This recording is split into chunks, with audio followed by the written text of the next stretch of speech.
Վերջին երկու օրերի ընթացքում իրադարձությունները կարծես թե շատ արագ են զարգանում, այս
ունի մեկ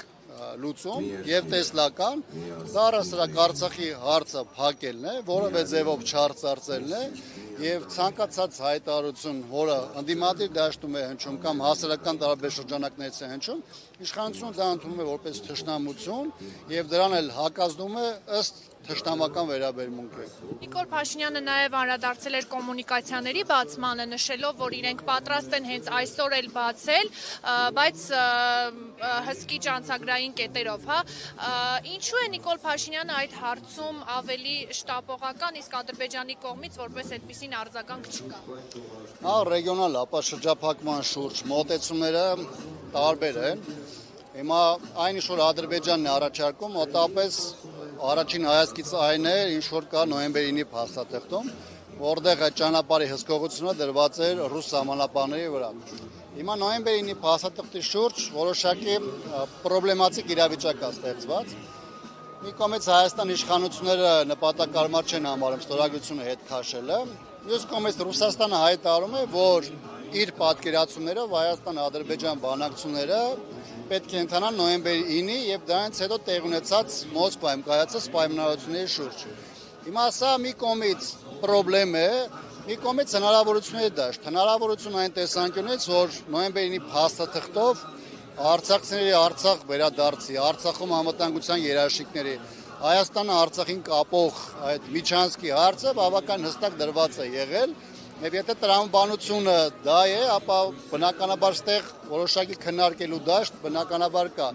Եթե նոյեմբերին փաստաթուղթը դիտարկվում է առանձին կետերի միայն կյանքի կոչման տեսանկյունից, հատկապես Ադրբեջանն է կարծես այդպիսի պնդումներ անում, որովհետև Ադրբեջանը ստացել է այդ փաստաթղթով այն, ինչ որ պահանջել է Հայաստանից եւ դրանից հետո իրան այլևս այնտեղ հետաքրություն որևէ ձևով չկա։ Բնականաբար, եթե դա չի դիտարկվում իմ նշած նաև դրույթների համատեքստում, ապա այդտեղ քննարկելու որևէ բան չկա։ Նիկոլ Փաշինյանը անդրադարձել էր նաև Եռակոմ հանդիպմանը Ռուսաստանի միջնորդությամբ, նշել էր, որ այս պահին իրենք նպատակահարմար են գտնում երկկողմ բանակցությունները եւ որևէ կողմի ներգրավվածության կարիքը չի զգացվում։ Ինչ առավելություններ եւ թերություններ կան երկկողմ բանակցությունների միջեւ, ի վերջո, եթե լեզու են կարողացել գտնել երրորդ կողմի ներգրավվածության կարիքը ինչու՞ն է։ Գիտեք, այն օրվանից, երբ որ Հայաստանի իշխանությունը խոսում է երկկողմ բանակցությունների մասին, Հայաստանի Հանրապետությունը կամ Արցախի Հանրապետությունը դրանից որևէ բան չի շահել։ Դրա մասին խոսվում էր նաև 2018-ի հայտնի իրադարձությունից հետո, երբ որ Հայաստանում տեղի ունեցավ իշխանության փոփոխություն, եւ դրանք ավելի առարկայական դաշտ մտան վերջին տարիներին։ Բայց սկսած այն փուլից կամ այն կետից, երբ Հայաստանի իշխանությունը հայտարարել է երկկողմ բանակցությունների մասին,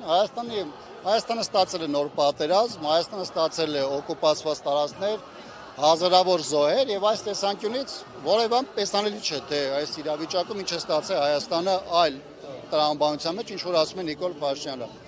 Ես չեմ ասում, որ եթե այնտեղ միջնորդական դերակատարություն լիներ կամ եռակողմ կամ բազմակողմ, այս պարագայում մենք ունենայինք միանշանակ որևէ արդյունք, որտեղ առաջին հերթին մեր խնդիրների հիմքում այսօրվա քաղաքական իշխանությունն է, նրա քաղաքական կուրսը, գաղափարական մոտեցումները, որը Հայաստանի եւ Արցախին բերել են եւ հասցրել են այսպիսի ծանր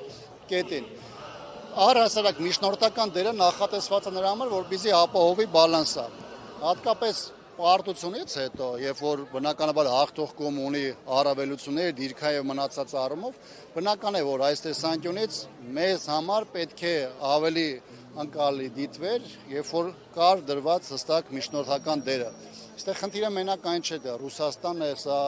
Չինաստանն է, թե մեկ այլ երկիրն է, դա այլ քննարկման հարց է, բայց միջնորդական ֆորմատների դերը ըստ էության լինում է բալանսի ապահովումը,